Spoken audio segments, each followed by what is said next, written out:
trabalho e que você precisa de um alimento. Mas tem jovens, por exemplo, eu tenho ouvido falar a jovens que dizem assim, não, é que a Eucaristia não nos diz muita coisa porque vamos lá, participamos da missa, porém não sentimos, vemos lá aquele pão branco, mas na realidade falam também de sentimentos, não sentimos, saímos de lá, mas não sentimos. Isso que parece que você sente, é sentimento da Eucaristia, só sentimento? Com certeza, Frei, é por isso que a Eucaristia, quando o padre diz, é um mistério de fé. Existe um segredo escondido ali no pão que nós temos que descobrir com a fé, mas associada ao amor. Se nós não temos um amor, um coração aberto para o amor, é difícil compreender o pão, é difícil compreender o corpo de Jesus que está contido naquele pão, que depois já passa a não ser mais pão e ser o próprio corpo e sangue de Jesus ofertado para cada um de nós. Então nós precisamos ter uma experiência de fé, de crer, mas também de amor, para que nós possamos verdadeiramente celebrar esse mistério. E como todo mistério, ele precisa ser descoberto. Assim como nós somos quando criança, que às vezes metendo o dedo na tomada, e às vezes levamos um choque, por causa que a nossa curiosidade nos leva a conhecer que ali tem uma tomada e que aquilo sai energia. A Eucaristia é assim. No centro do pão, que na verdade já é o corpo de Jesus, emana uma energia. Mas que você não precisa colocar o dedo, você precisa colocar o coração, você precisa colocar o amor para experimentar o verdadeiro segredo desse mistério. Respeito à Eucaristia, André, eu gostaria de perguntar a você também, existe alguma relação entre Eucaristia, Jesus Eucarístico e confissão? Com certeza. Pergunto isto porque tem gente que parece que sempre que vai na Eucaristia recebe Jesus, mas a confissão fica de lado, como se não tivesse nada a ver. São Paulo, ele nos alerta, aquele que foi indigno ao banquete eucarístico, né? Ele é réu do corpo, né? Mas falando disso de uma forma mais simples, eu era um jovem que eu não gostava de confessar. Eu achava que o padre, por ser humano, não tinha condições de me dar uma absolvição. Só que hoje, quando nós temos algum problema, nós não procuramos um amigo, uma amiga para conversar? Então, por que não procurar um sacerdote que nos acolhe, que tem um discernimento do Espírito Santo, que nos orienta para uma vida nova, né? Mas mais do que isso, eu perguntava na minha oração assim, como que isso poderia se confirmar no sacramento da reconciliação? E Jesus me disse de uma forma muito simples isso, Frei, que onde 2 ou mais estão reunidos em meu nome, ali eu estarei. E no momento em que você se confessa com o sacerdote, que vocês estão em unidade com Jesus naquela confissão, ali Jesus está presente. Ali Jesus se manifesta, ali Jesus se explica na sua vida, né? Então uma boa confissão é como se você estivesse tomando um banho para aquela festa que você vai celebrar. Você precisa estar bem preparado, você precisa se purificar, você precisa... Uma boa confissão, ela te traz uma reflexão, o arrependimento, o agradecimento do perdão, e ela precisa ter a satisfação para que você possa, com humildade e com alegria, celebrar a Santa Eucaristia. Eucaristia, missa, Jesus dentro de nós.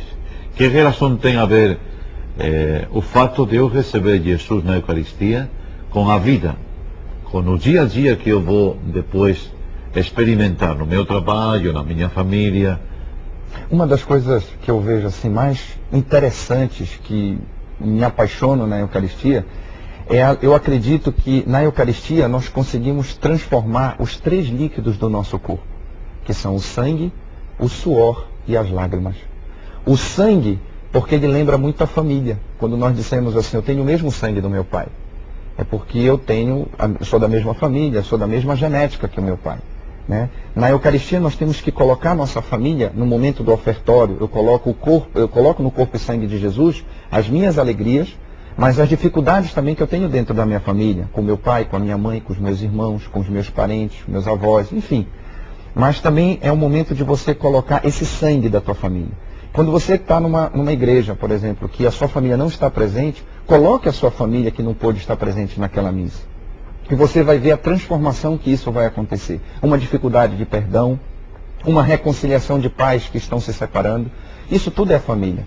E também no suor, o trabalho, É muito importante você colocar o teu trabalho diário. Se você não tem um trabalho, coloque o seu estudo. Se você não tem um estudo, coloque a sua atividade da sua casa, do seu lar. Mas coloque a sua atividade diária também, o suor do teu trabalho, dentro da Eucaristia. Ofereça isso no corpo e sangue de Jesus para que isso também se transforme e se dignifique a cada dia em que você vive. E outros são as nossas lágrimas. Aquilo que você vive em comunidade, tem a ver com a afetividade, o namoro, coloque a namorada, o namorado, aquilo que você vive com os amigos também de grupos de oração, na igreja, na paróquia. Então, quer dizer, traga as suas lágrimas, as emoções que você vive também para o corpo e sangue de Jesus, para que a sua vida comunitária, a sua vida seja transformada também no sangue que você coloca a família, no suor que você coloca o teu trabalho, a tua atividade diária, e nas lágrimas que são as suas emoções. Isso, emoções, André, estou pensando, por exemplo, você que trabalha no centro social, que lida com os pobres todos os dias, que está atrás do terminal rodoviário, gente que vai pedir dinheiro, gente mentirosa e gente sincera que realmente precisa roupa, comida, uma passagem. Que relação tem Jesus Eucarístico? Esta pergunta já é um pouquinho meio, diríamos assim, mais difícil, né? Jesus Eucarístico e os nossos pobres. Eu vejo assim, Frei, o cristianismo para mim é uma grande proposta de ousadia para o mundo. Ser cristão é você ser imagem e semelhança de Jesus para o próximo. E você ver no irmão, nesse necessitado, o Cristo que muitas das vezes está apagado dentro dele. Muitas das vezes está escondido dentro daquele próximo que você atende, um necessitado, o Jesus que está dentro dele. E a Eucaristia, ela é uma experiência de amor que faz você ver no irmão o Cristo que muitas das vezes é um desafio para nós. E também nós sermos eucaristicamente essa imagem de Jesus na Eucaristia para o próximo, ou seja, nós, nas nossas atitudes, sermos imagem e semelhança de Jesus. Nós precisamos colocar na Eucaristia, no momento em que comungamos, dizer, Senhor Jesus, que os meus olhos, eles possam olhar como você quer que eu enxergue as pessoas.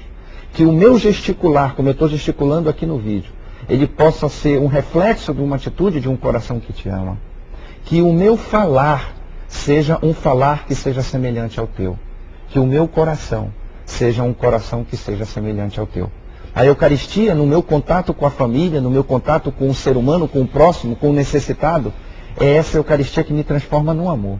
Por isso que a Eucaristia é o sacramento dos sacramentos, é o sacramento do amor, é o sacramento da unidade, é o sacramento em que o Pai nos faz um na comunhão, em que nós somos uma comum unidade de fé na Eucaristia. Por isso que é comunhão, comum união, é uma comum unidade. Nos faz ser membros de uma mesma família no sangue de Jesus. E mesmo quando eu não tenho o mesmo sangue que o Frei, que o Vadinho, que o nosso telespectador, nós possamos ter o mesmo sangue de Jesus. E nesse sangue de Jesus nós experimentamos a unidade no amor. Isso é a beleza da Eucaristia. A Eucaristia nos fazer um em família, mesmo sem eu ter o mesmo sangue, eu ter o sangue de Jesus, e com isso nós celebrarmos a verdadeira paz e o verdadeiro amor na unidade. Assim um pouco